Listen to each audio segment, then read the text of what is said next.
Kalau tak nak berhenti, anda ada jang ni depan ni. Okey. Okey. Assalamualaikum warahmatullahi wabarakatuh kepada semua. Pada kali ini kita bersama dengan seorang tokoh yang kita tokoh penting dalam dunia zakat lah, dan memang muka ataupun ikon yang sinonim yang kita tengok lah dalam dalam institusi zakat. Kita alu-alukan selamat datang kepada Ustaz Tuan Haji Ahmad Syukri Yusof. Assalamualaikum Ustaz. Waalaikumsalam warahmatullahi wabarakatuh. Selamat Hari Raya. Selamat Hari Raya. Khabar sihat? Alhamdulillah. Dah rentas sepadan ke Ustaz? Belum lagi ni. Ke? Belum rentas negeri lagi? Belum lagi. Belum lagi. Maknanya belum balik kampung dia. Terengganu. Belum lagi ni. InsyaAllah. Saya itulah lagi insyaAllah. So itu Itulah Ustaz, hari ni kira gitulah nak sembang-sembang Ustaz mengenai inilah tu banyak benda lah nak tanya banyak benda nak tanya.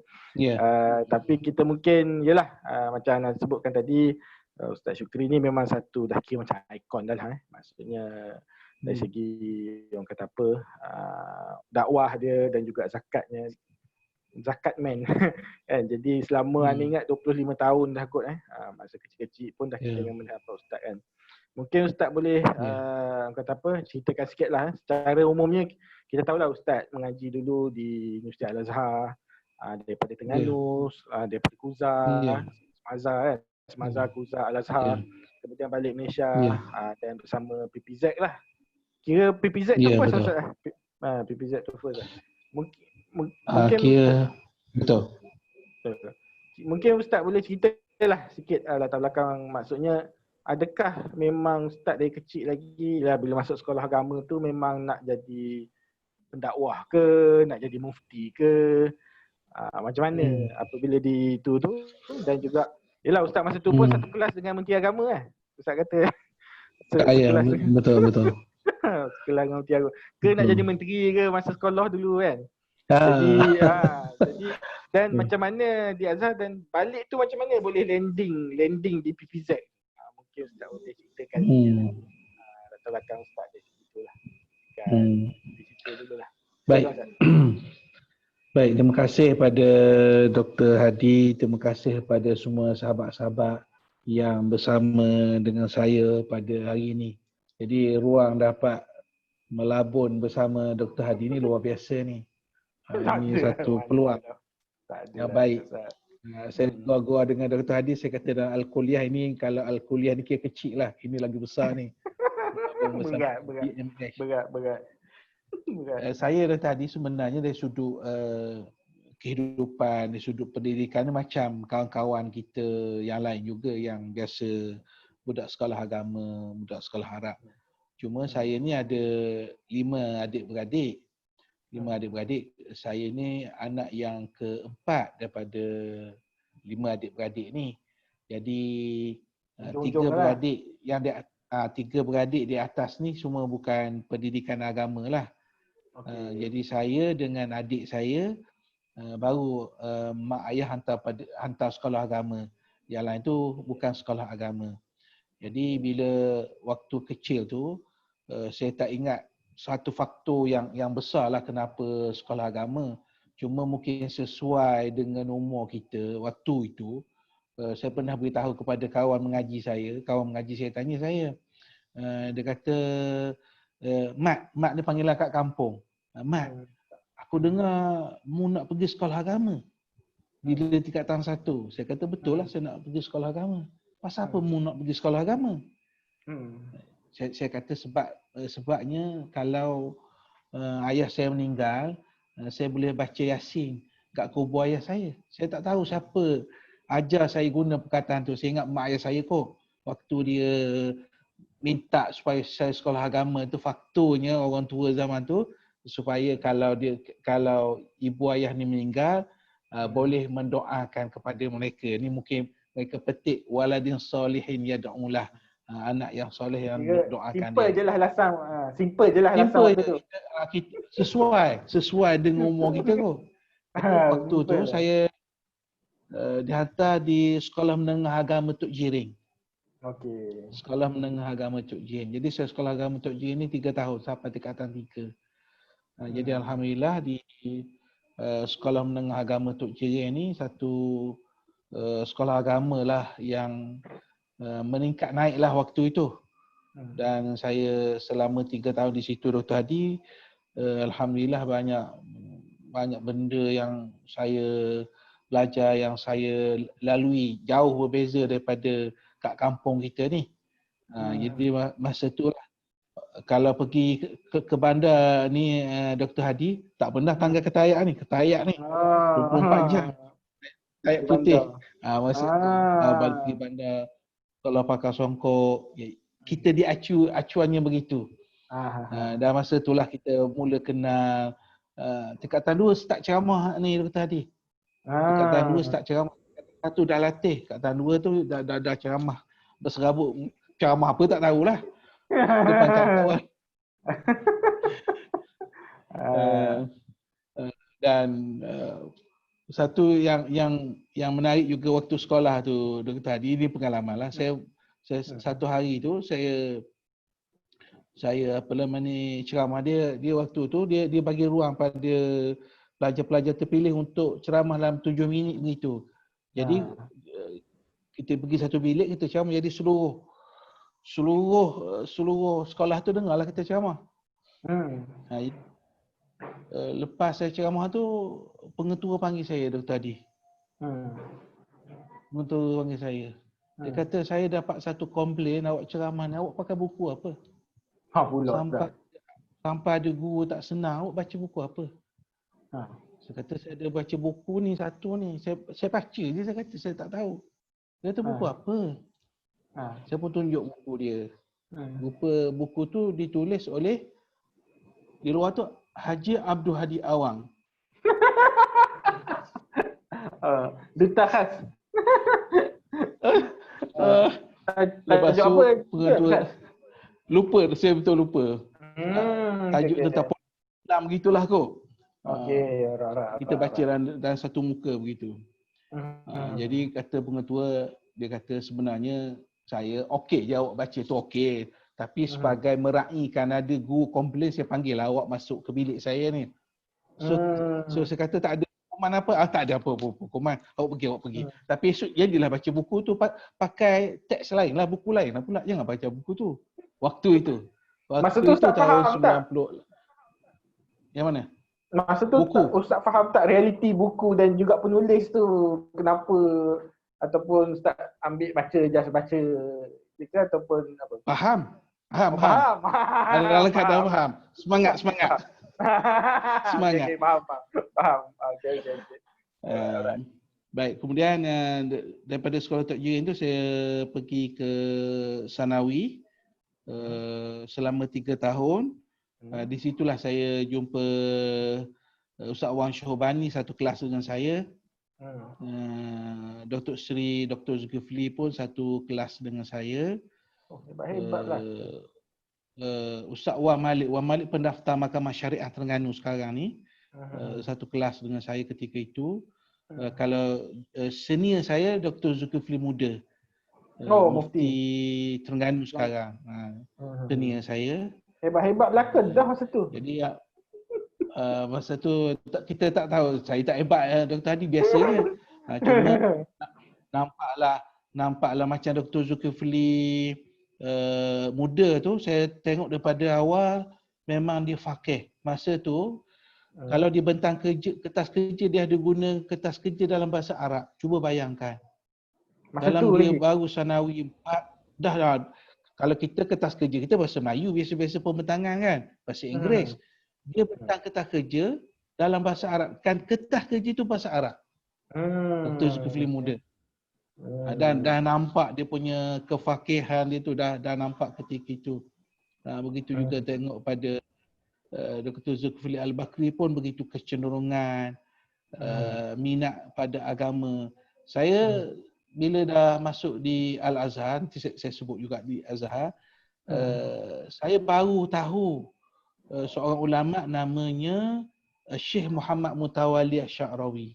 Okey, ya memang. Syekh Muhammad Mutawalli Sya'rawi ni seorang ulama tafsir yang terkenal. Kalau pergi ke Mesir, pergi mana-mana penjual burger ke, yang jual apa pun, yang meniaga kecil, siapa saja daripada pekat bawah hingga atas, Syekh Sya'rawi semua kenal. Tapi saya first time, kali pertama dengar perkataan Syekh Sya'rawi ni daripada Dr. Zulkifli Muhammad ni, menteri kita sekarang. Oh, masa Satu tu. hari dia pergi, masa tu dia beritahu saya. Dia kata, Ana dapat adik. Ana dapat adik. Oh, anak kata tahniah, entah dapat adik. Ana nak bagi nama adik anak tu. Oh, saya tanya dia, entah nak bagi nama adik sebab nama apa? Ana nak bagi nama anak-anak satu ulama terkenal di Mesir. Jadi saya tanya dia, ulama terkenal Mesir tu, siapa nama dia yang anda nak bagi nama? Dia kata, namanya Syekh Muhammad Mutawalli Sya'rawi. Jadi anda nak bagi nama adik sebagai apa? Muhammad Mutawalli Sya'rawi.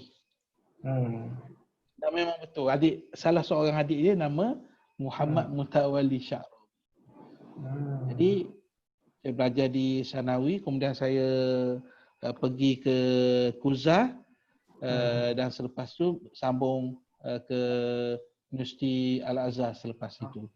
Jadi ini sebahagian kata proses pelajaran di peringkat sekolah dan juga di peringkat universiti, sehingga saya balik daripada Al-Azhar. Saya mengajar di guru sandaran, kalau tak silap istilah dia waktu itu, di sekolah menengah kebangsaan Awasa Maju, di seksyen 5.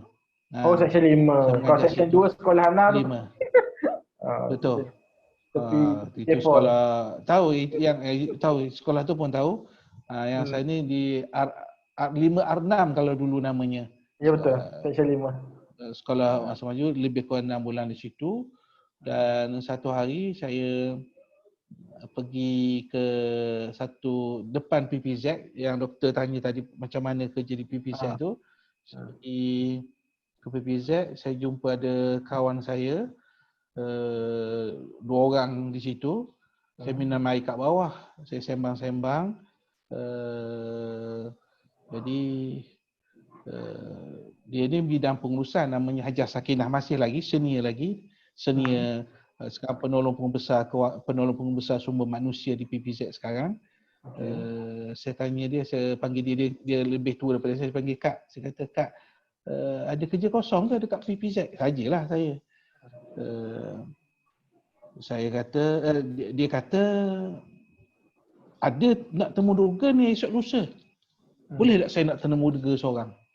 Saya kata. Dia kata apply lah macam biasa. Saya tak boleh tolong, kata dia. Saya manalah ada pangkat apa. Saya kata saya bukan nak suruh tolong, saya nak temu durga je, saya kata. Sebenarnya saya, Dr. Hadi, pergi mohon tu sebenarnya lepas daripada tinggalkan sekolah Awasa Maju tu, saya masuk sekejap dekat UIA. Saya walaupun nampak macam ni, ada pengaruh UIA juga ni. Daesh. Okey, diploma Daesh. Okey, Daesh. Dan masa tu saya kenal kali pertama dengan Datuk Dr. Daud Bakar. Dia mengajar saya waktu itu. Okey. Tapi yelah, tak berapa rajin ni, dah bila masuk PPZ selepas tu saya pun berhentilah. Tapi pernahlah belajar berbulan-bulan juga, tapi exam tak sempat ambil lah dengan Dr. Daud Bakar dan sahabat-sahabat yang lain, guru-guru kami yang lain lah. Jadi bila beritahu ada kekosongan, saya pun temuruga. Jadi rezeki temuruga. Jadi bila temuruga, alhamdulillah, mungkin yalah nak jadi rezeki. Akhirnya dia pergi pada rezeki kita juga tadi. Cuma sebab saya ni dilatih dari sudut keyakinan diri, bertemu dengan orang tu sudah dilatih. Dilatih waktu mana masuk di Kuzah waktu itu, Dr. Hadi, saya jadi ketua Dewan Tertinggi Pelajar, Presiden Dewan Tertinggi Pelajar. Cik megang ni. Saya juga saya megang dululah. DTP, Dewan Tertinggi Pelajar. Tapi haters panggil bukan Dewan Tertinggi Pelajar. Haters kata ditipu. Ditipu tu ditipu. Ada ditipu. Macam PTN lah. Jadi lepas tu di Mesir pun saya pernah menjadi penolong usaha agung. Waktu zaman Dr. Ustaz Zulkifli Yaakob. Yaakob presiden ketika itu. Adun dulu kan? Adun ya. Saya penolong usaha agung lah. Dan saya juga pernah jadi pengurusi keluarga penuntut Terengganu, KPT. Jadi dia sungguh pengalaman sedikit, bukanlah pandai sangat pun, orang bagi ruang tu. Jadi keyakinan, temu dengan orang, apa semua tu bercakap tu, kita adalah skill tu. Jadi masa temu duga tu tak adalah setengah kita, bukanlah kita ni sebagai pendidikan pada anak-anak kita juga, pada adik-adik kita juga. Kadang-kadang mereka yang pergi temu duga ni keyakinan pun tak ada. Betul tak? Betul. Persiapan langsung tak ada, cara berpakaian pun tak ada, jawapan pun mengarut. Isu-isu semasa pun tak tahu, tak boleh nak jawab. Benda yang berlaku di keliling tak tahu. Jadi itu faktor-faktor yang kadang-kadang membezakan sehingga kita diterima ataupun tak diterima dari sudut bekerja tu. Jadi pun waktu itu pun ialah orang penemu ni biasa, ada salah seorang penemu tu yang tanya dia pun tekan kita. Saya dengar you punya Azhar ni banyak tipu sekarang. Antara cara dia nak tengok emosi kita lah. Banyak sekali. Ketika itu betul tadi ada isu ijazah palsu di Al-Azhar. Dibuat di tempat lain, kemudian dikatakan dia tak habis pun mengaji, tiba-tiba ada ijazah daripada Al-Azhar ketika itu. Saya kata, saya Alhamdulillah asli, kalau tuan tak percaya, tuan boleh tengok. Kita relax je, kita tak ada apa pun. Akhirnya Alhamdulillah daripada masa puluhan. Masa tu ada dah palsu. Oh, jenis palsu ni zaman berzaman dah palsu ni. Aduh. Jadi saya Alhamdulillah walaupun pendidikan tu sederhana saja, kelulusan tu sederhana saja, tapi diterima dengan seorang lagi, seorang kaki tangan PPZ ketika itu. Dia ni first class daripada UN. Dia ni kelulusan first class. Nama dia Roslan Awang Kecil. Sekarang kerja Bank Islam di Kelantan. Dia first class. Tapi Alhamdulillah dengan keyakinan, dengan kita cakap apa, akhirnya di situlah saya bina career Dr. Hadi di PPZ. Jadi itu latar belakang sedikit lah tentang diri saya. Okey. Ustaz, Ana fast forward sekejap. Forward ke depan sekejap. Ustaz mula dengan PPZ, kemudian berapa tahun? 12 tahun, 13 tahun lepas tu keluar. Ya, betul. 12 lepas tu keluar, lepas tu masuk balik selepas 12 tahun. Betul. Ustaz mungkin boleh ceritakanlah, sebab Ustaz mula dari bawah, sekarang dengan jawatan CEO. Macam mana Ustaz tengok kesedaran umat Islam mengenai zakat 25 tahun dulu dengan sekarang punya kesedaran, kefahaman dan juga nak bayar kan. Sebab dulu kalau Ana pun ada buat cek jugalah, cek dari segi apa. Katanya dulu kutipan zakat sangat rendah dan macam orang buat sambil lewa, orang tak tahu pun zakat tu wajib. Ustaz melalui ke zaman tu? Dan mana nak bagi, jelas sekarang pun kata bagi kesedaran. Saya kata pada waktu 5 tahun dulu tu pun sebenarnya macam masa tu pun masih ramai yang tak tahu ni. Macam mana Ustaz boleh kongsikan pengalaman tu? Saya sempat zaman tu tadi sebab PPZ ni dia lahir 90 tapi dia operasi 91. Saya masuk 95. 4 tahun selepas itu. Jadi waktu itu betul seperti yang disebut oleh doktor tadi, memang dari sudut kesedaran itu tentang bayaran zakat harta lah. Kalau zakat fitrah tak ada masalah. Zakat harta ni memang kurang.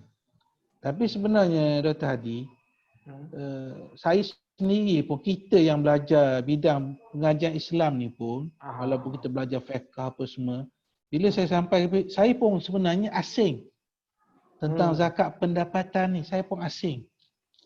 Rasa macam benda betul-betul baru pula kita rasa. Sebab waktu itu memang baru, walaupun Dr. Qardawi tulis fiqh zakat itu mungkin tahun 80-an buku tu dah dikeluar. Itu tesis PhD dia, mungkin PhD dalam akhir 78 begitu. Tapi ialah untuk memberi satu kefahaman tentang zakat ni bukan mudah. Sebab kita ni biasanya kita akan melalui pendidikan kita. Kalau orang biasa, orang Malaysia ni dia akan ambil SPM, dia akan ambil PMA, dia akan dulu SRP sebenarnya, ataupun dalam buku-buku kita belajar agama kat luar. Masalahnya dalam muqarrar, dalam sukatan memang tak ada pun zakat pendapatan. Tak ada pun. Jadi memang betul-betul benda baru. Jadi kalau cerita tentang kesedaran itu memang betul, sebab waktu itu bila dicerita tentang zakat pendapatan ataupun zakat harta, sebahagian tu masih nganga lagi. Dia kata bukan zakat tu yang RM4 lah waktu tu. RM4. Oh, itu. Tak, kita kata ada zakat gaji. Jadi memang perkara tu memang betul-betul baru. Betul-betul baru. Saya pada tahun tu, saya keluar daripada PZ tahun 2006. Antara 2004, 2005 untuk mencapai 100 juta ketika itu. 100 juta. Kita bercakap dalam kita ni, kita rasa memang macam 100 juta. Boleh kita capai 100 juta ni? 100 juta boleh ke? Pada sekarang ni 100 juta tak ada apa kan, 100 juta. Tak ada apa. Tak ada apa. Mana alhamdulillah kita sekarang dulu nak dapat 100 juta. Dan alhamdulillah saya lalu ketika dapat 100 juta tu macam satu sambutan yang sangat meriah lah PPZ di luar pemikiran. Sebab berlaku begitu bila berlaku anjakan kefahaman masyarakat. Pertama, dari sudut kefahaman itu betul lah berbeza setelah 25 tahun itu berbeza. Saya akui memang berbeza, kefahaman orang berbeza. Yang kedua ialah sebahagian orang ni dia bayar, dia tak pergi kepada pihak berwajib. Ini satu juga isu lah. Dia tak pergi kepada pihak berwajib. Dan benda perkara ni kita nak urus, kita nak betulkan pemikiran masyarakat, nak dakwah pada masyarakat, saya fikir bukan benda yang mudah. Sebab ini adalah sistem. Kalau di Mesir, di tempat saya belajar, orang bayar zakat letak dalam tabung je. Tak ada nak pergi ke pusat zakat. Oh, tak ada. Di tabung dia tulis az-zakah. Masuk dalam tabung tu. Ada tabung as-sadaqah. Masuk sedekah. Dia tak ada nak pergi terima resit apa semua sekali, tak ada.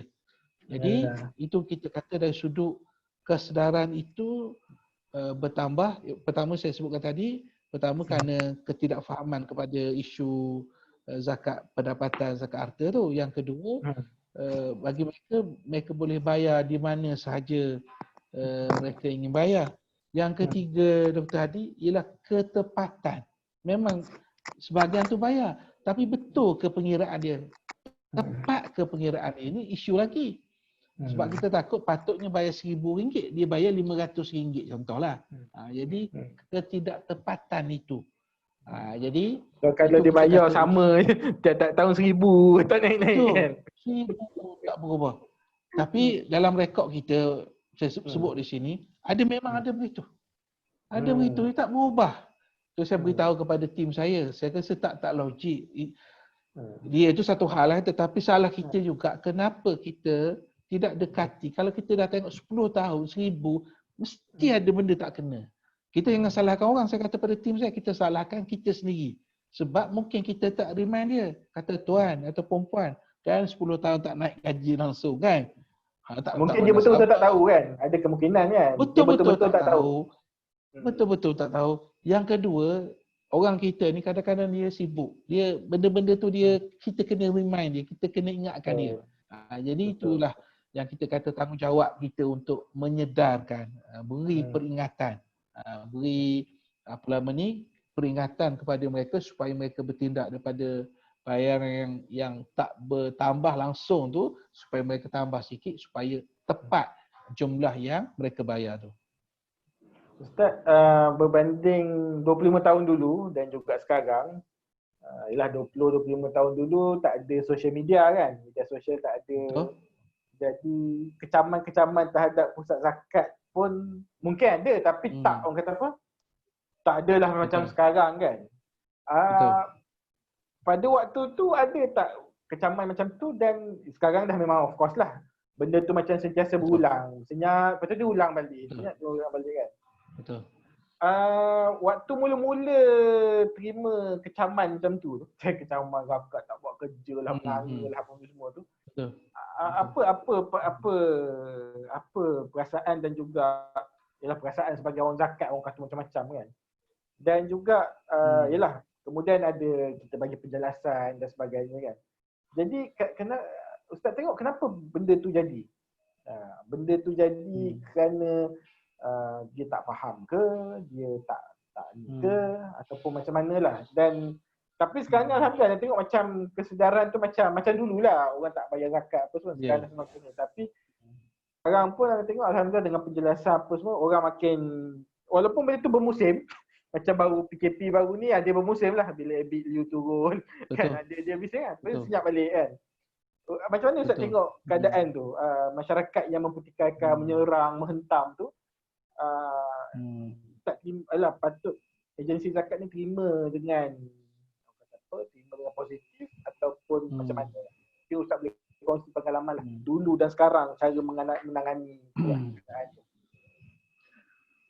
Dia cerita kecaman ni, dia dulu pun memang pihak berkuasa zakat dia terima kecaman 25 tahun dulu, 50 tahun dulu pun waktu kita tak hidup mungkin ada kecaman.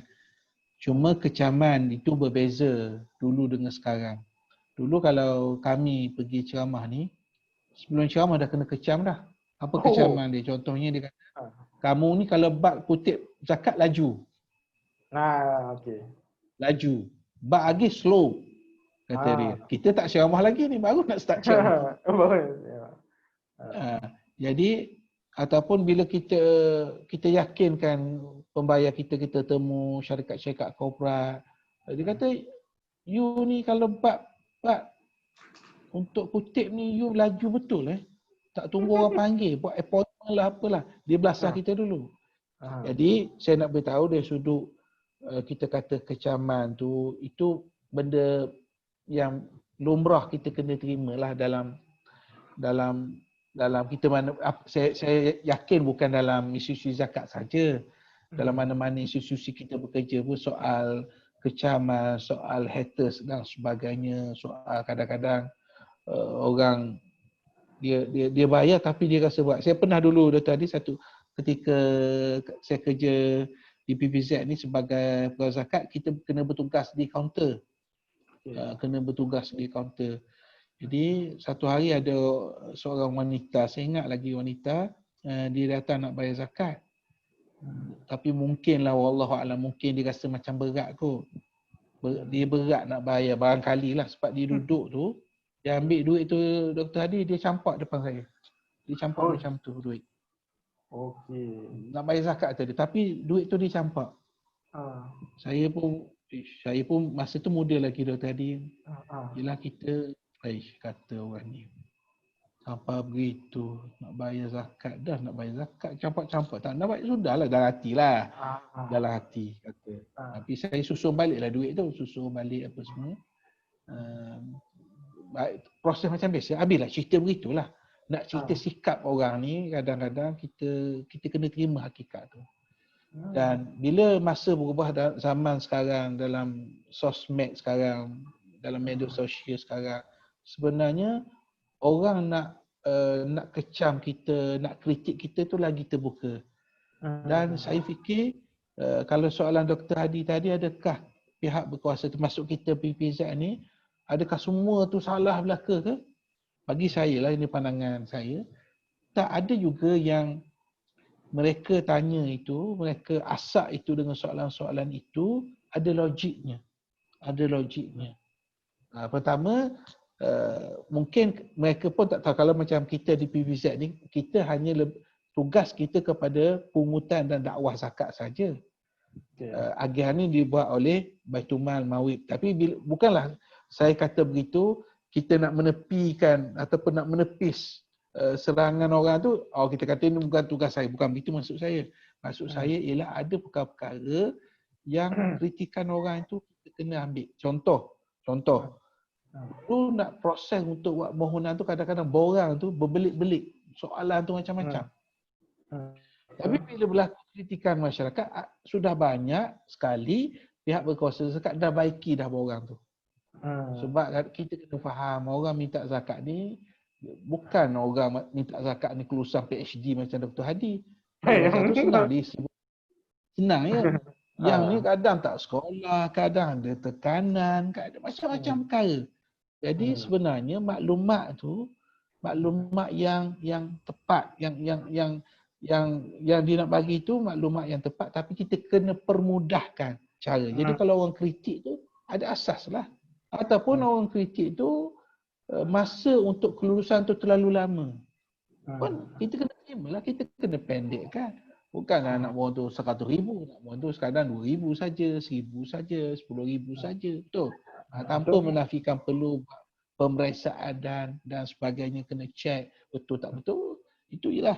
Yang ketiga, yang kritik kadang-kadang ialah cara kita berkomunikasi. Kita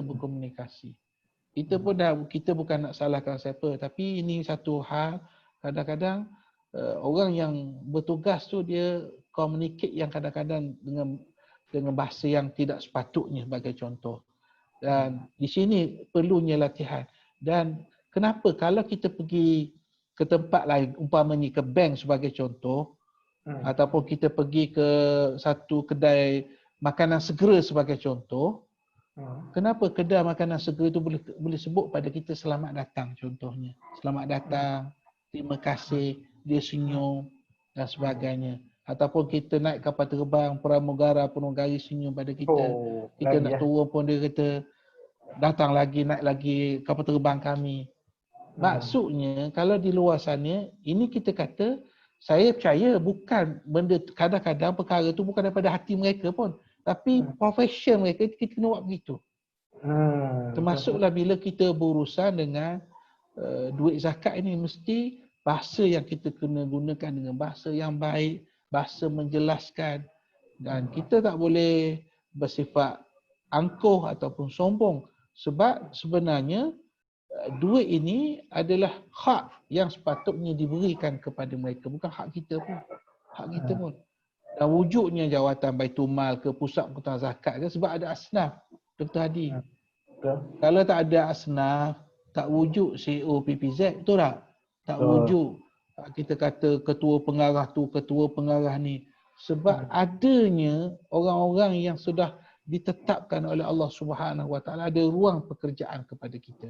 Jadi saya fikir kalau Dr. Hadi tanya tentang kritikan itu, ya ada kritikan itu kita patut abaikan. Terus, betul. Sebab dia tak faham isu. Kadang-kadang kadang-kadang netizen dia tak tahu apa pun. Dia tak tahu apa pun. Itu kita fahamlah, tapi ada kritikan-kritikan yang membina yang sebenarnya boleh kita tapis, yang boleh kita pilih untuk kita perbaiki diri kita, kualiti organisasi kita. Bagus. Baik, terima kasih Ustaz. Satu lagi nak tanya Ustaz, kritikan juga. Tapi ini lebih kepada ni lah, Ustaz pun biasa dengar kritikan ni, dan Ustaz mewakili golongan ni lah, golongan asatizah, golongan agamawan. Selalu orang di luar sana dia ada satu kritikan yang tajam terhadap ustaz-ustaz ni. Dia kata ustaz ni, sebab ustaz di jawatan pentadbiran kan, di jawatan ketua pegawai eksekutif. Profesional lah kiranya kan. Tapi orang selalu bagi apa tu sinis, kata ngaji agama ustaz renti benda kan. Tak faham kan? Maksudnya dia tengok ustaz lekeh, tak apa semua kan. Tapi ustaz berjaya membuktikan, ialah satu memang rezeki lah. Tapi dari satu segi Ustaz sebagai golongan agama dan boleh jadi CEO, even sekarang ni pun yang jadi menteri agama dan sebagainya kan, mufti pun jadi menteri agama. Tapi lulusan agama pun jadi ketua pegawai eksekutif kan. Jadi Ustaz tengok kecaman-kecaman yang macam tu, Ustaz ni pandai bercakap je, reti berceramah je kan. Ada tak asas begitu, dan kenapa ada pandangan seperti itu? Sebab anda ingat ada sekali Sultan Perak, Sultan Nazrin, Sultan Perak, dia pernah masa baginda lancarkan wakaf Perak rasanya 2-3 tahun lepas. Dia secara terbuka dia kata jawatan yang uruskan wakaf ni tak boleh bagi ustaz-ustaz, kena bagi golongan profesional lah supaya ni. Jadi anda tak tahulah sebab anda ni kira macam separuh-separuh lah. Kita ustaz kau peguam kan. Kita separuh-separuh kan. Tapi anak yang sisi ustaz tu, sisi mengajar agama tu, kita sebenarnya terasa juga sebenarnya. Sampai macam tu orang kata lah, macam ustaz ni pandang ceramah je lah kan. Macam mana ustaz sebagai ketua, yelah masa ustaz jadi mula-mula dilantik sebagai CEO tu pun ada tak cakap-cakap macam ni, dan macam mana ustaz menangkis kata apa persepsi yang ustaz ni pandang ceramah dia tahu apa lah. Mungkin ustaz boleh kongsikan Kita cakap secara jujur, secara telus, memang betul ada asasnya. Kadang-kadang sebahagian asatizah ni mungkin dia tak dapat peluang yang baik dari sudut pengurusan, ilmu pengurusan. Jadi dia tak mampu mentadbir dengan baik. Mungkin ada begitu. Yang kedua, dia dah ada peluang tu tapi dia tidak memperbaiki diri dia, melatih diri dia, membaca buku-buku, bertemu dengan kita kata figure-figure yang boleh yang membantu mereka untuk menjadi seorang pentadbir yang baik. Saya dari sudut untuk umumnya, tapi kalau kita nak kata ataupun orang luar kata ustaz-ustaz tak boleh mentadbir ni, kita berani kata bukan 100% betul lah. Tak 100% betul. Cuma dia sebenarnya kalau kita lihat bila mentadbir mengurus ni, selalu orang petik kalau istilah yang digunakan oleh Al-Quran, Al-Qawiyul Amin lah. Al-Qawi dengan Al-Amin. Al-Qawi maknanya orang tu mesti ada kekuatan, mesti ada kita kata ilmu, mesti ada kepakaran, mesti tahu banyak perkara. Itu Al-Qawi. Al-Amin ialah sifat kita kata amanah yang perlu ada bila menjadi pemimpin, sekecil mana pun ataupun sebesar mana pun, sifat amanah ni penting. Saya kalau cakap cara peribadi saya, dengan pengalaman yang sikit saja Dr. Hadi, seperti yang saya sebut pada Dr. Hadi, saya bekerja di PPZ selama 11 tahun. Kemudian saya keluar di luar sana. Di luar ni ada, saya buat pilihan waktu itu Dr. Hadi, masa keluar ada orang tanya saya, kalau ustaz keluar ni ustaz penceramah bebas ke? Saya kata tak. Tak, saya tak buat ceramah bebas. Lepas tu ustaz buat apa?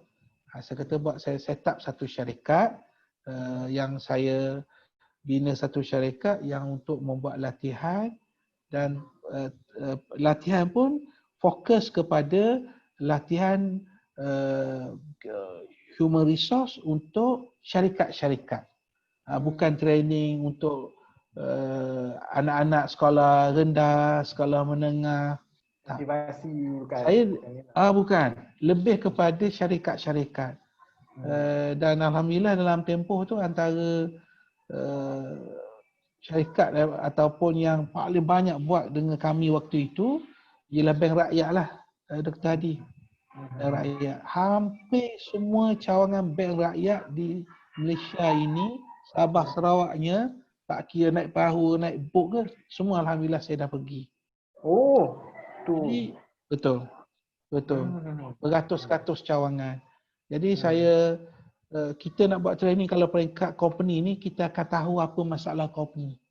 Dia mungkin lebih cakap, jaga solat amanah itu tak boleh.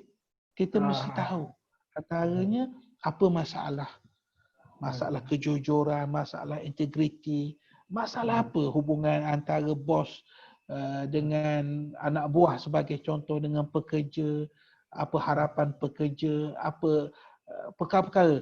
Jadi sepanjang dengan berakyat dengan syarikat-syarikat Ustaz, itu waktu itu Dr. Hadi memberi satu pengalaman yang cukup banyak kepada saya. Alhamdulillah. Yang kedua, ketika saya mengurus syarikat Syarikat Berhad ketika itu, saya cari orang yang boleh melatih saya. Saya cari seorang figure yang boleh melatih saya, mentor lah kalau kita sebut sekarang orang guna mentor, macam mana nak urus pejabat, macam mana nak urus kewangan, macam mana nak urus cukai. Sebab apa? Kita tak ada ilmu itu. Kita tahu, kita bukan bidang itu.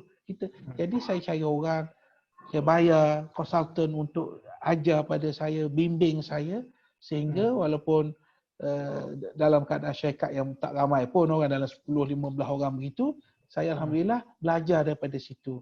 Jadi ilmu-ilmu itu, basic asas tu ada kepada saya.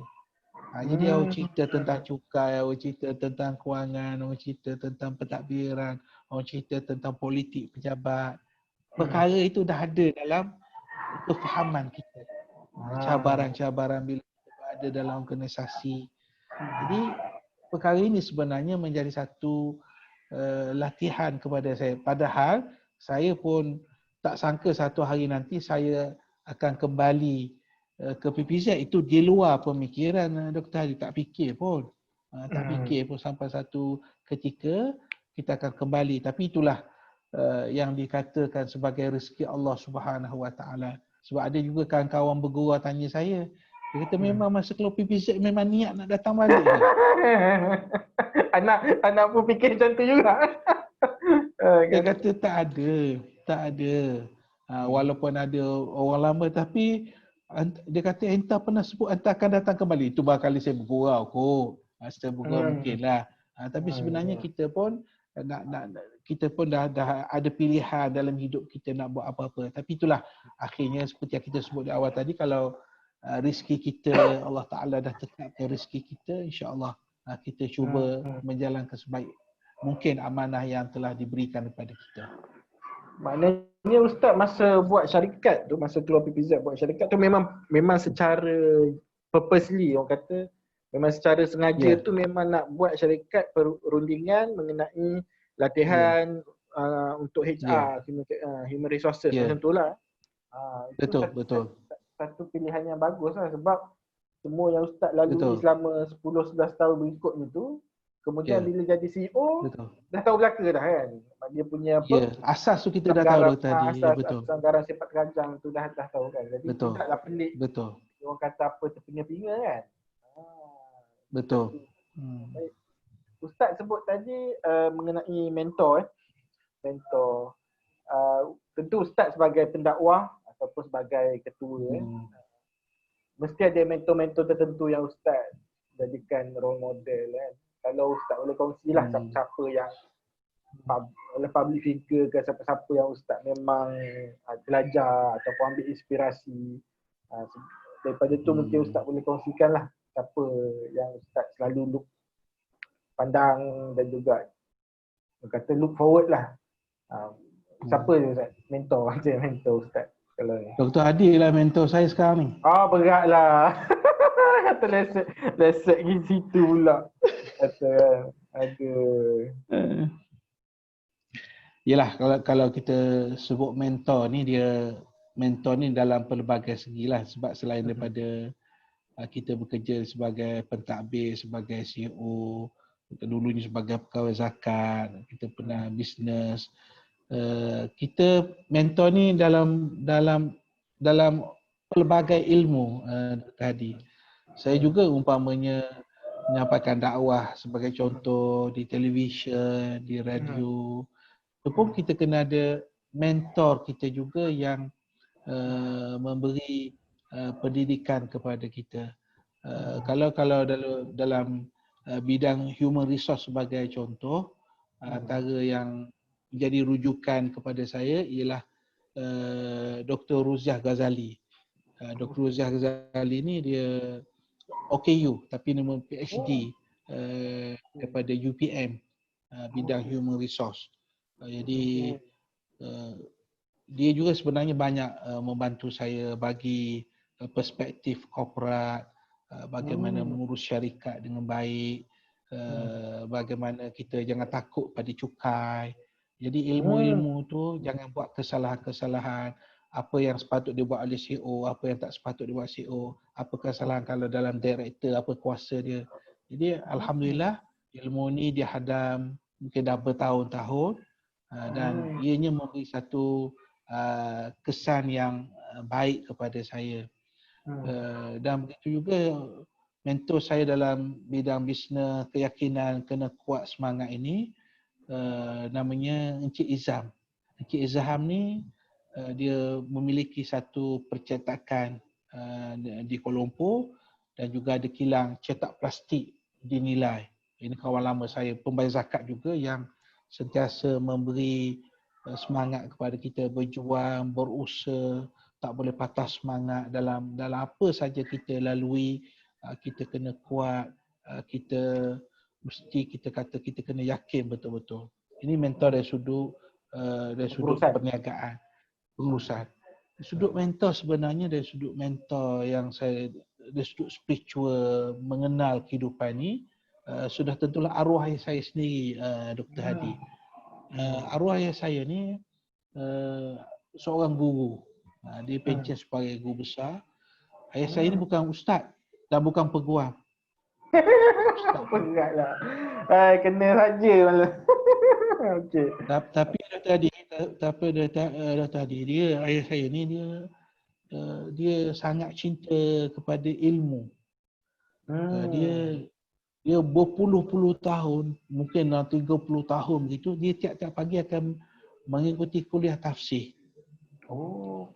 Di Padang Miding. Nama Tok Guru ketika itu Tuan Guru Haji Abdul Qadir. Allah yarhamuh. Tuan Guru Abdul Qadir tiap pagi kalau dia mengajar pun sebelum dia akan keluar awal sikit dia akan tu pergi mengajar. Maknanya tiap-tiap pagi dan malam dia akan ikuti kuliah lain pula, fiqh dan sebagainya. Jadi ayah saya ni banyaklah daripada kecil lagi beri nasihat, bawa saya ke majlis ilmu. Jadi kita terkesan. Bukanlah kita budak-budak kan, kita tak tahu apa pun kan. Tapi daripada awal dia dekatkan dengan cinta kepada majlis ilmu. Bayangkanlah waktu kita kecil dah waktu subuh bawa tu, malam bawa, itu bukan satu benda yang mudah.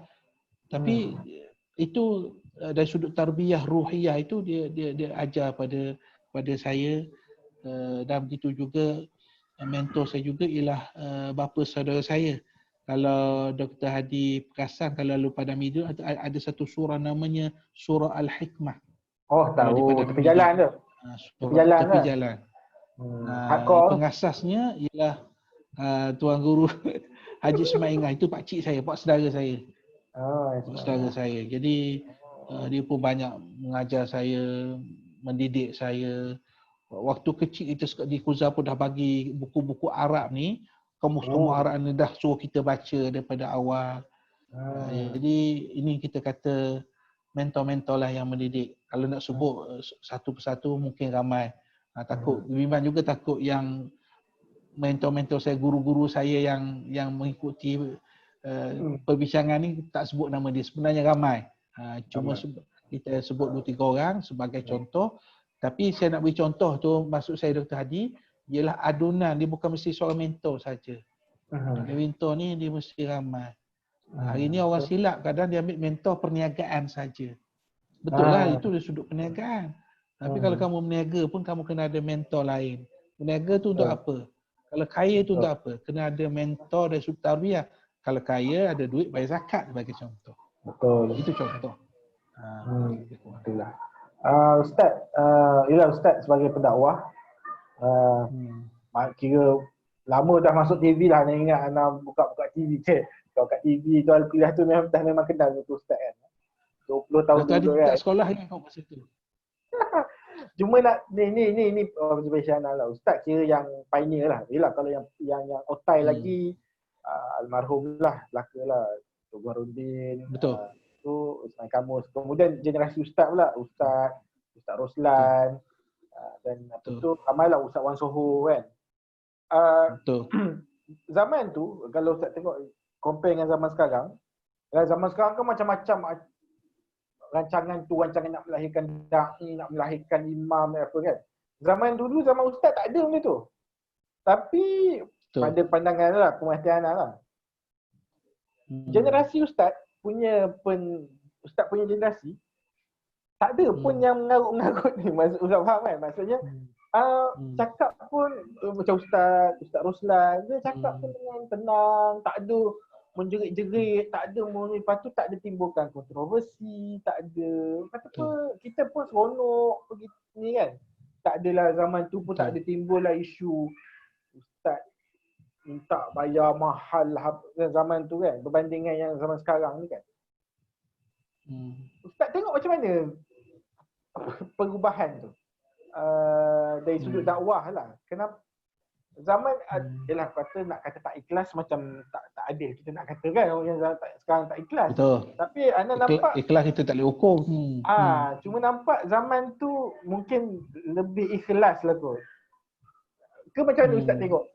Maknanya zaman tu ialah popular tapi tak adalah macam ni kan. Ke macam mana Ustaz tengok evolusi itulah. Evolusi dakwah di kaca TV dan juga radio.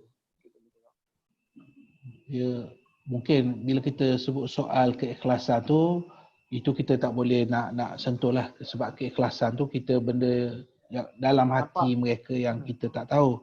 Cuma mungkin kalau kita tengok yang paling jelas dulu tadi, waktu saya masuk first tu tahun 1998. 1998 bila saya masuk, kita masuk tu kita tak ada melalui pertandingan.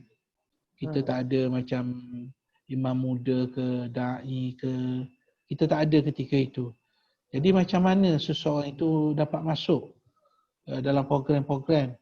Kalau saya ambil contoh saya, sebagai contoh, mungkin pertama dilihat waktu itu memang dia nak cari tokoh muda sebab nak gantikan generasi lama ni, dia tak boleh stop begitu saja. Betul. Maknanya waktu itu saya mudalah dari tadi. Sekarang muda lagi. Jadi sekarang dah tua dah. Jadi mungkin dah hujung dekat akhir 20-an ketika itu. Mereka cari, antara cara mereka cari ialah mereka tengok di mana ustaz-ustaz itu mengajar. Mengajar di mana? Mungkin ada surau ni, di masjid ni. Dia sepatutnya ustaz tu dia kena mulakan di surau masjid terlebih dahulu. Kena mengajar kitab, kena ada dulu yang tu dulu. Itu asas. Dia tak boleh segera surau tak pernah mengajar, masjid tak pernah mengajar, khutbah tak pernah bagi. Tiba-tiba muncul di televisyen semata-mata. Jadi asas tu tak kuat. Bila kita dah mengajar di surau, bila kita dah mengajar di masjid, bila kita dah berkhutbah, itu memberi gambaran, bukanlah kita banyak ilmu, kita dah mulai proses mengajar. Dan sudah tentu bila mengajar perlu membaca. Bila membaca kita berinteraksi dengan jemaah masjid ni pelbagai latar belakang. Tadi daripada profesor, daripada doktor, daripada YB, macam-macam jenis manusia. Jadi kena lalui proses tu dulu untuk mematangkan kita. Jadi bila kita dah melalui proses itu, kita akan pergi pindah ke proses radio sepatutnya. Saya pun masuk radio dahulu. Sebelum pergi ke TV, masuk radio, kita biasa dengan radio dulu, baru pergi ke rancangan televisyen. Itu sepatutnya proses yang berlaku. Dan sepatutnya kalau boleh, kena tengok dari sudut kemampuan orang menyampaikan tu. Dia tak boleh kerana ambil petik 2-3 ayat Quran, hadis, terus letak dia sebagai satu figura yang harus jadi contoh kepada masyarakat. Sebenarnya kurang adil macam tu. Sebab dia betul-betul tak kuat lagi pun foundation dia tu. Tiba-tiba dia angkat begitu. Tapi bila masuk TV ni, bila bicara sama di luar, dia kadang-kadang dia mungkin ilmu tak banyak pun, dia bawa cerita yang sama je lah. Cepat cerita sama di topik sama. Tapi bukan saya kata begitu saya tak suka atau apa. Tapi secara ikhlas bagi saya mesti melalui proses tu. Itu pertama. Yang kedua, bila kita dah jadi dalam kurungan public figure lah kita sebut. Kita bukan artis. Public figure. Public figure maknanya kalau terjemahan Facebook dia kata tokoh awam. Mana orang kenal lah. Orang kenal. Social influencer. Kita kena betul. Jadi kita kena jagalah. Tata bukanlah memang kena jaga. Pun tak maksud TV. Kena jaga, tak boleh cakap sombong, tak boleh belagak, tak boleh cabar orang tu, tak boleh cabar orang ni, tak boleh merendahkan orang ni. Dan sekarang ni masalah bila ada sosmed ni, orang-orang yang kita katakan ustaz-ustaz ni dia gunakan pula media sosial dia. Kadang kisah kehidupan boleh ya Dr. Hadi kisah kehidupan keluarga, tapi kalau terlalu menonjol sangat keluarga kita ustaz dia orang pandang kejap-kejap nak tunjuk isteri dia, kejap-kejap nak tunjuk dia makan kat mana, dia akan timbul begitu. Kita tak boleh salahkan masyarakat. Jadi bagi saya itu keadaannya beza 98 dan mungkin sebelum itu. Dan saya juga sebelum masuk Al-Kuliah, ini saya cerita betul pada Dr. Hadi ni. Waktu saya dah umur sewa lagi, saya tak kahwin lagi, saya tengok rancangan Al-Kuliah. Masa tu arwah Datuk Abah Sandir Al-Hafiz. Saya tengok daripada awal hingga akhir rancangan tu. Dalam hati saya Dr. Hadi, ini bukan nak belagak, ini cakap kerana Allah. Dalam hati saya kata, ya Allah, kalau perbincangan macam ni, rasa saya pun boleh masuk TV. Dalam hati. Rasa boleh ni dalam hati, tak cerita ke orang pun. Selang setahun lepas tu Allah Ta'ala takdirkan saya masuk dan jumpa Datuk Hassan Mahmud, arwah Datuk Abah Sandin yang jadi mentor saya juga sebenarnya. Apa-apa saya cerita pandangan dia, dan dia ni cukup berdisiplin, dan kalau waktu ni memang dia tepat. Saya ingat lagi Dr. Hadi, ni kisah betul. Satu malam tu student UIA buat program dekat UIA lah, Gombak. Surau Busu. Orang kata bagus, tempat tu mengaji. Kata orang tak tahu betul ke tidak. Betul lah. Dengar kata. Jadi, dengar kata. Jadi student tu, dia tulis dalam tu 8:30 malam. Program 8:30 malam. Dalam pemikiran saya, tak mungkin 8:30 malam. Sebab 8:30 isyak tak, maghrib tak berapa tu. Saya rasa pukul 9 ni. Agak saya lah. Jadi saya semayang dulu dekat masjid, ada restoran nasi Arab dulu, Dr. Hamzah punya itu, ada satu masjid itu, apa nama masjid tu? Rahimah. Rahimah. Saya semayang situ dulu. Isyak, lepas isyak saya pun pergi. Sampailah barangkali dalam pukul 9 begitu. Ataupun 8.50 begitu, belum sampai ke 9. Sampai saya tengok Datuk Abah Sandin dah ada. Saya pun pergi dekat dia. Assalamualaikum tu, Waalaikumsalam. Kenapa hantar lambat? Dia tu sound kat saya. Kenapa hantar lambat? Kata, saya ingat memang jadual 8:30 tu. Saya cakap jujur dari tadi. Tapi tak logik tu. Mana boleh main logik-logik, dah 8:30 kena 8:30. Dia sound saya terus. Minta maaf tu. Tapi beri pengajaran pada saya. Pengajaran apa? Bos Sadir ni seorang yang punctual. Tak apalah dia kata. Dasarnya kalau jemput sah, kita dah pasang jangan main pagak agak-agak. Tapi tak start pukul 8:30. Tapi nak ceritanya, dia jaga waktu tu, time tu. Dan itu menjadi satu kesan yang baik pada saya, dan saya bukan, dia itu bukan sebagai guru saja, sebagai sahabat lagi. Apa-apa program pun kami banyak bersama, di Singapura pun kami pergi bersama dan sebagainya. Ini kita kata satu bentuk pengajaran, pendidikan kepada saya juga. Menarik. Terima kasih. Itu satu pencerahan yang sangat, yelah, mana anda boleh faham kenapa yang mungkin dari kualiti yang pendakwah dulu dan sekarang ni ada perbezaan. Dia punya foundation tu lah macam Ustaz masuk ikon lah. Betul. Ustaz, dah sejam tadi. Ya. Oh, sekejap ya. Tu lah kata, anda kata dah tadi. Kata. Dia apa Ustaz? Ustaz kata apa dia? Okey. Yang tentang pendakwah ni, saya fikir dari sudut rancangan tu barangkali rancangan untuk lahirkan pendakwah baru tu tak salah. Cuma mungkin dari sudut penerbit ataupun yang buat rancangan tu kena tengok juga soal foundation tu. Dia tak boleh sekadar seminggu dalam camp dia, 2 minggu dalam camp, itu tak cukup. Maksudnya asas tu mesti kuat, mesti melalui proses yang betul. Paling kurang umpamanya nak masuk ni mesti ada degree paling kurang umpamanya lah daripada dalam ataupun luar negara. Asasnya mesti baca Quran dengan betul.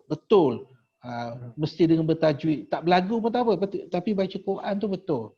Sebab ada juga kritikan kadang baca Quran pun orang kata tak berapa jelas. So asas ni sangat penting.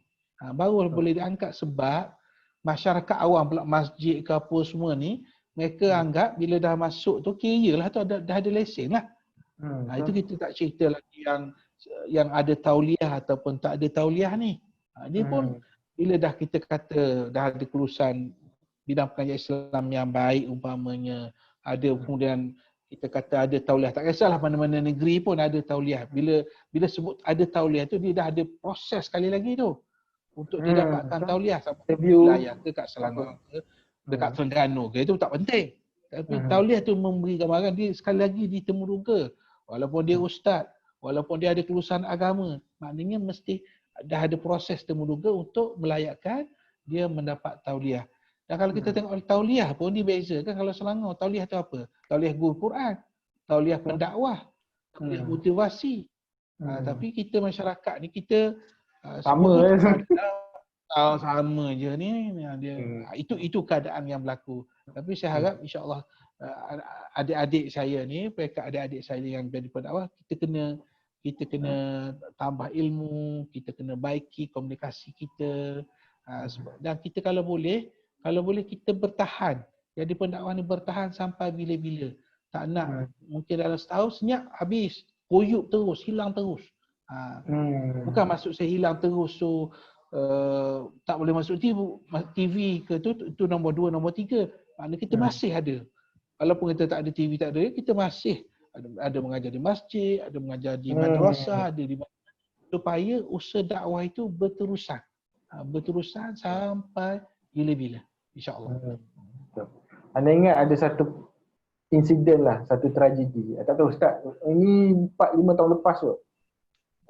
Kalau Ustaz tengok lah rancangan, anda tak ingat rancangan apa lah TV3? Kalau TV3 da'i kot. Final. Mungkin Ustaz ingat lagi insiden ni, tragedi ni. Final ni, 3 orang. Kemudian juri waktu tu siapa? Ustaz Zarifi Jakim. Dan ditanya satu soalan simple lah. Apa hukum insurans konvensional? Sebut konvensional tu. Apa hukum konvensional? 3 finalis depan tu muda lagi semua. Tapi masa tu nak tak check lagi latar belakang. Kalau Ustaz ingat lagi 3 jawab harus. Insurans konvensional 3 jawab harus. Lepas 3 semua ni final ni. Finalis. Final ni 3 harus. Lepas tu anda dapat tengok muka Ustaz Zarifi berubah dengan memang Ustaz Zarifi memang muka dia berubah sungguh lah. Lepas tu dia kena announce jawapan kan. Jawapan ialah haram. Lepas tu macam yalah yang 3 tu pun muka kelat kan. Lepas tu anda pelik lah. Kata kenapa dia orang boleh yalah kan. Lepas tu bila tengok latar belakang macam bila Ustaz sebut tadi baru anda dapat satu ni lah. 3 ni latar belakang, seorang tu tengah tunggu STPM. Seorang tu satu tengah tunggu STPM, satu akan ambil STPM tahun tu. Satu lagi lulusan diploma. Apalah yang dia orang ni tahu. Yalah umur 19, 20 kan. Apalah yang dia orang ni tahu pasal insurans, hukum, hakam, muamalat. Betul. Kan? Jadi bila Ustaz sebut tadi tu macam yalah betul lah. Tapi mereka lah yang masuk final, anda tak tahu pun siapa jadi juara. Memang masa tu kecewa lah kan. Tapi yalah mungkin kat situ lah kena tengok balik lah kan. Betul. Bagi anak tak ni lah. Kesian je. Agak diorang tu ni lah. Mengajilah, belajar tu dakwah tu. Belajar, betul. Dah sejam lebih ni. Soalan terakhir. Okay. Soalan terakhir tanya Ustaz lah. Yelah kita baru lepas musim PKP, PKPP. Ustaz pun yelah PPZ sangat proaktif dengan inisiatif Musaadah, COVID dan sebagainya membantu asnaf. Semalam kan yang Ustaz bentang dalam Azkar kan. Kita inisiatif inilah. Mungkin Ustaz boleh share satu benda lah yang tak pernah hilang. Kata COVID ni pun tak pernah berlaku, mungkin 100 tahun sekali lah. Apa yang berlaku keadaan tu yang mungkin satu benda yang membuka mata Ustaz. Apa benda yang Ustaz tengok yang macam terkesan ataupun dari segi pengurusan zakat ni lah, kutipan zakat atau semua. Lah mungkin Ustaz akan kata, tak payah tak harap gitulah. Maknanya pembayaran zakat fitrah secara online naik macam nak tinggi. Yalah itu betul lah kan. Tapi dari sudut dari sudut apa yang memberi kesan kepada hati Ustaz tu apa? Kalau satu dua contoh yang Ustaz tengok macam yang Ustaz akan ingat sampai bila-bila lah. COVID ni dan juga PKP ni punya penangan lah kan. Apa yang Ustaz tengok? Itu soalan last satu. Ustaz boleh kongsikan lah sebagai CEO. Baik.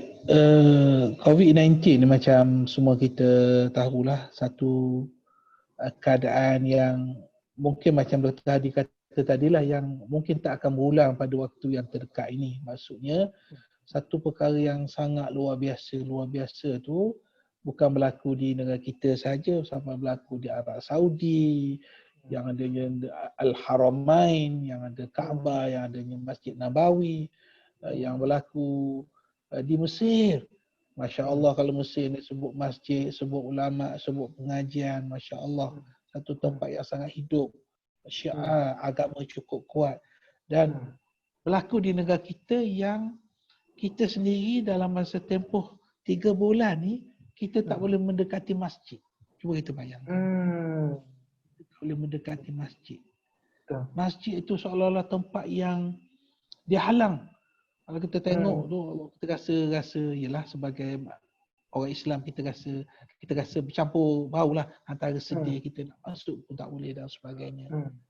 Tapi bila berlaku begini, ianya satu peringatan kepada kita bahawa selama ini mungkin kita lalai. Saya sendiri, kita semua lalai. Lalai daripada apa?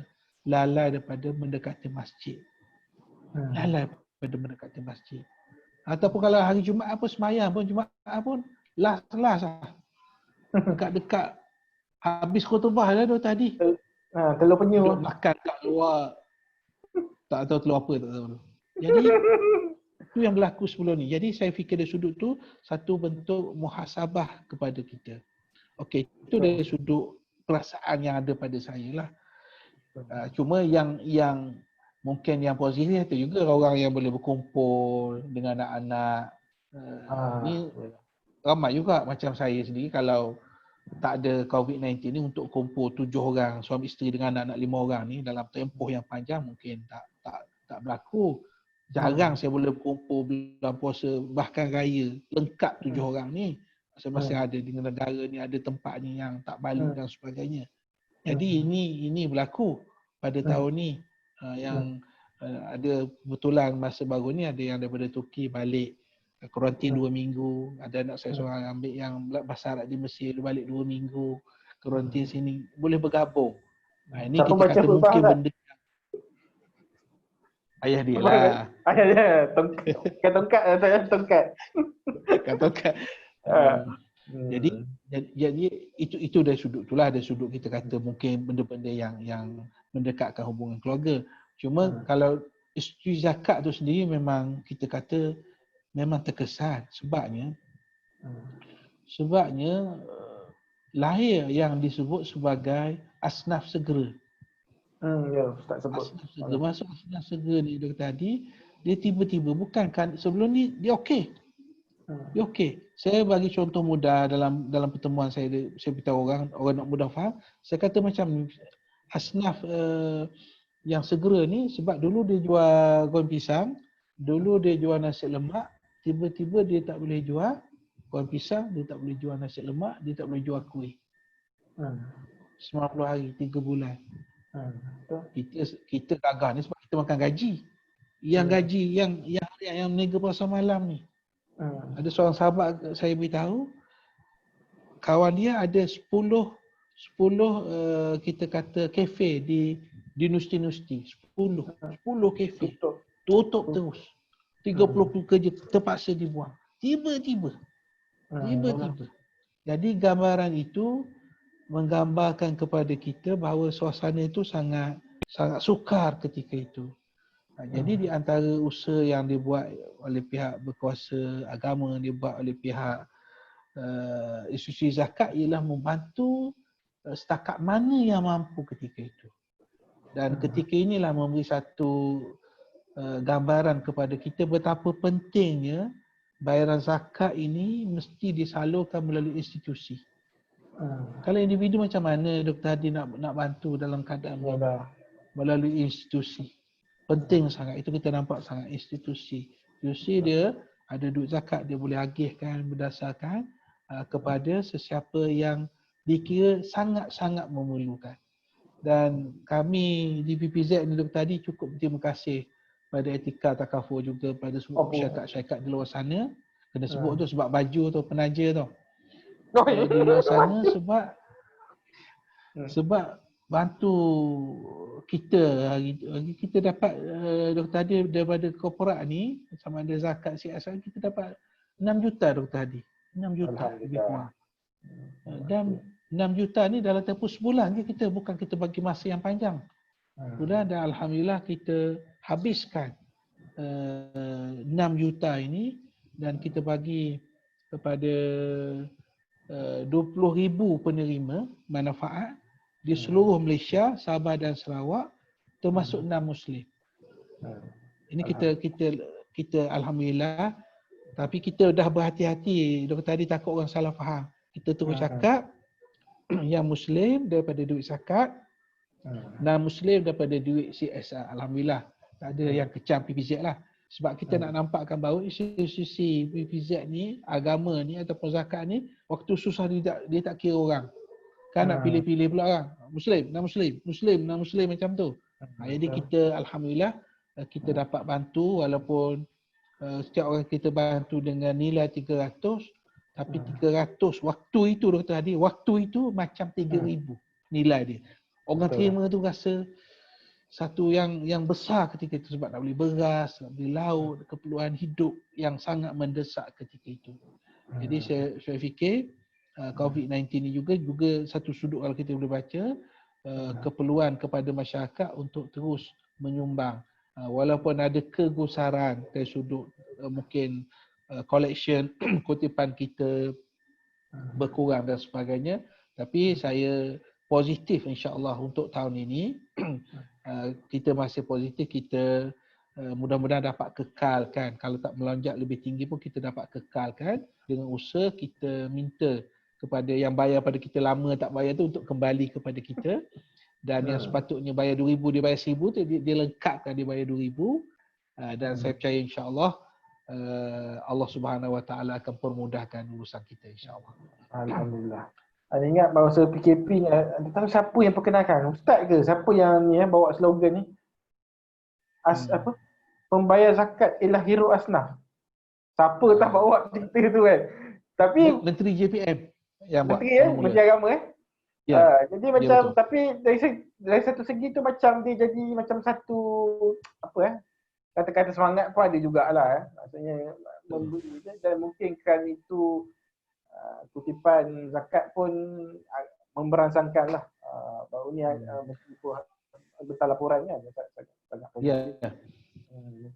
Dia Dr. Hadi bila pembayar pula dia nak tengok duit yang mereka sumbangkan itu sampai kepada sasaran.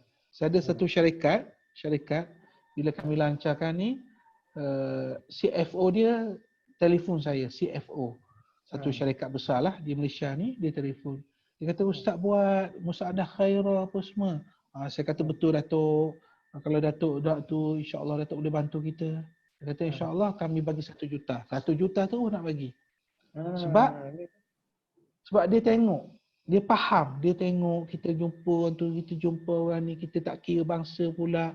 Kemudian kita tolong bukan wilayah saja, kita pergi sampai ke seluruh Malaysia.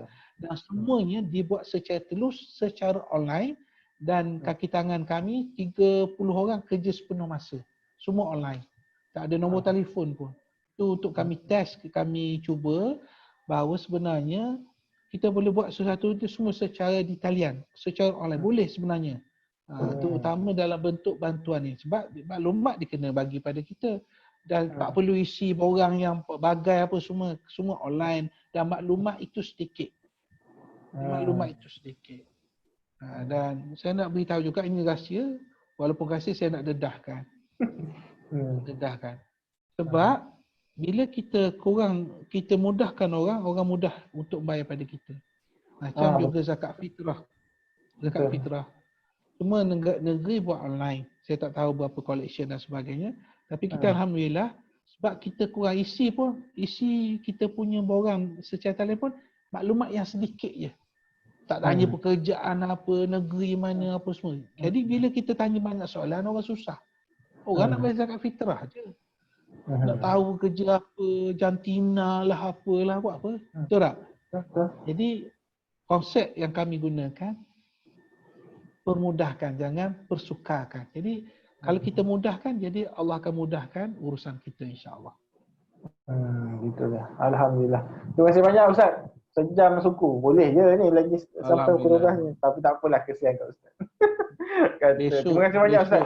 Boleh makan nasi. Besok boleh nasi dagang. Nasi dagang. InsyaAllah. Tadi lah. Itulah. Kita cari kat bandar ada apa esok. Terima kasih banyak Ustaz. Sangat okey, kembali. Baik. Memberi inspirasi lah. Sekadarnya tadi tak sekadar tu. Banyak tu. Okey Ustaz, terima kasih banyak. Anda stop. Okey, baik. Ustaz. Okey. Baik.